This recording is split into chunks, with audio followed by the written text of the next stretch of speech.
Hi, നമസ്കാരം. നിങ്ങൾക്കൊരു beautician ആവാൻ താല്പര്യമുണ്ടോ? മേക്കപ്പ് ആർട്ടിസ്റ്റോ, ഹെയർ സ്റ്റൈലിസ്റ്റോ, സാരി ഡ്രേപ്പിസ്റ്റോ ആവാൻ നിങ്ങൾക്ക് ആഗ്രഹമുണ്ടോ? സമജ്യ ബ്യൂട്ടി അക്കാഡമിയിൽ ഷോർട്ട് ടേമും ലോങ് ടേമും ആയിട്ടുള്ള കോഴ്സസ് അവൈലബിൾ ആണ്. ബ്യൂട്ടി പ്രൊഫഷൻ എത്രത്തോളം വലുതായി എന്നുള്ളത് ഞാൻ പറയാതെ നിങ്ങൾക്ക് എല്ലാവർക്കും അറിയാം.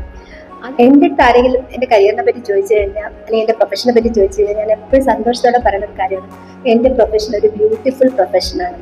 എന്താന്നല്ലേ, നമ്മളിതിൽ എന്ത് സർവീസ് ചെയ്താലും, മേക്കപ്പ് ആയിക്കോട്ടെ, നമ്മൾ സാരി ഉടുക്കുന്നതായിക്കോട്ടെ, അല്ലെങ്കിൽ ഹെയർ സ്റ്റൈൽ ചെയ്യുന്നതായിക്കോട്ടെ, എല്ലാത്തിലും ഒരു ഫിനിഷിങ് സമയത്ത് നമുക്കതൊരു ബ്യൂട്ടി ആയിട്ടാണ് കാണുന്നത് അല്ലേ. എല്ലാം നമുക്കൊരു ഭംഗിയായിട്ട് വരണം. ഈ ഒരു ഫീൽഡിൽ ഒരു ഇൻട്രസ്റ്റ് ഉണ്ടായാൽ മാത്രം മതി. അതായത് നമുക്കൊരു ഇഷ്ടം, എല്ലാ സ്ത്രീകൾക്കും സ്വാഭാവികമായിട്ടും സൗന്ദര്യ ഒരു ബോധമുള്ള ആൾക്കാരായിരിക്കും. അതുണ്ടെങ്കിൽ നമുക്ക് ഉറപ്പായിട്ടും ഈ കോഴ്സസ് നമുക്ക് ചെയ്യാൻ പറ്റും. അപ്പോൾ വെറുതെ പഠിച്ചിരിക്കുന്ന സമയം കളയാതെ നിങ്ങൾ ജോയിൻ ചെയ്യും. ഈ നമ്പറിൽ കോൺടാക്ട് ചെയ്താൽ മതി. ഫുൾ ഡീറ്റെയിൽസ് നിങ്ങൾക്ക് അതുവഴി കിട്ടും. Thank you so much.